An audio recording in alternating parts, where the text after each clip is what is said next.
The San Jose Charter School Consortium is a group that came together to really look at how can we improve the state of education in San Jose.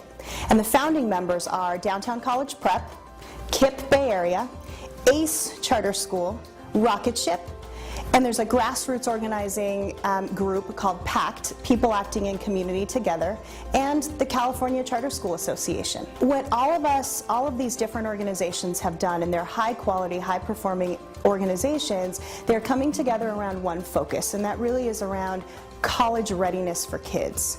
How can we get students from San Jose to actually get through college? Our theory of change is that there are individual schools and individual school leaders, teachers in the classroom at each school. They're doing great things, and yet without working together, they can't share their best practices. They can't build on others' successes. Many kids in San Jose, as they are across the country, are well below grade level. We need to leapfrog them and get them up to grade level and hopefully above grade level in just a short stretch of time. And that's why we really felt like we needed to form this consortium, to make it so that we're learning from each other as well as from our own experiences in the classroom at each school level. A lot of our members, a lot of parents in East San Jose, are stuck with a neighborhood school where you kind of have to be a superstar to get your kid into college, where it's maybe less than 10% of the kids have the credits to get into San Jose State.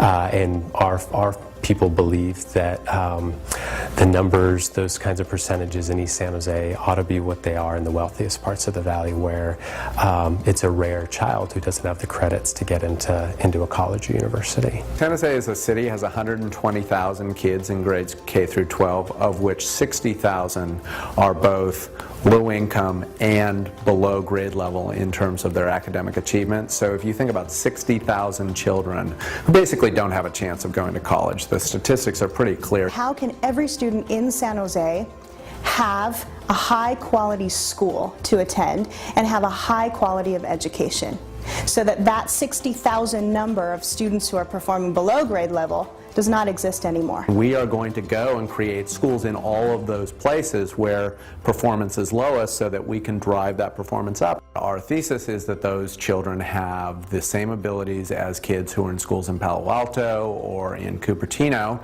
and so we expect the same results out of them. And so our first year results were comparable to Palo Alto. We actually beat Palo Alto in math. KIPP Hartwood has been outperforming both the district schools and some of the wealthiest schools around the county for the last 5 years. How do we do that? We start with kids who come in 2 to 3 grade levels behind. Our kids go to school from 7:15 to 5 every day. They go to school twice a month on Saturdays for 2 hours for extra tutorials, and they go to school in the summer for 2 weeks.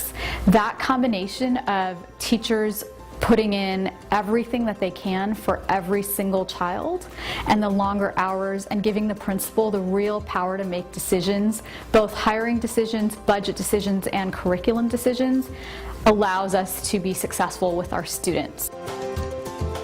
One of the things that really connects all of the organizations in the consortium, whether it's getting kids ready to go from their middle school to their high school off to Stanford and Berkeley or whatever it is this common understanding that the way that children and their families think about college and think about themselves is a huge catalyst to their long-term success.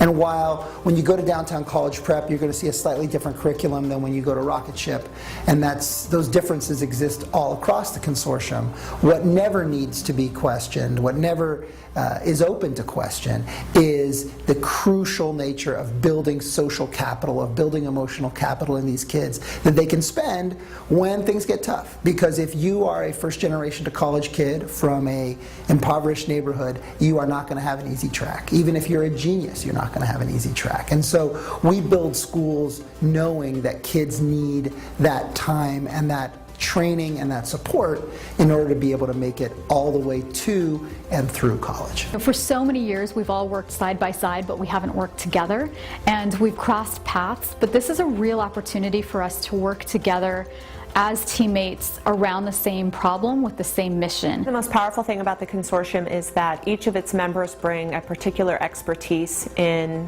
one or many areas around charter school development, whether that's facilities or best practices around culture and college readiness.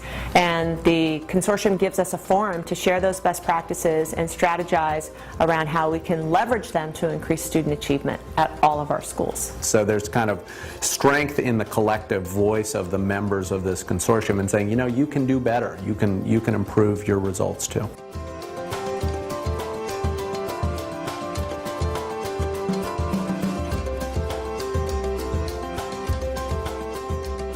For me, the key differentiator in working with SV2 is that they are willing to engage with organizations that are open about the risks that they're taking. Having come from the tech world and being an SV2 member back in the very first year, I would say that what's great about SV2 is you're willing to be first movers. So anybody who does funding, either for-profit or nonprofit, knows that it's hardest to find the people who are going to walk in the door first, and that's what SV2 has done with this consortium. What is really powerful about SV2 is it has taken the best of what happens in the VC world in an industry and a sector where entrepreneurism doesn't exist, and they've made strategic, high-risk investments. And while the return hasn't necessarily been billions and billions of dollars, the impact on kids and families and communities has been profound, and that will be lasting.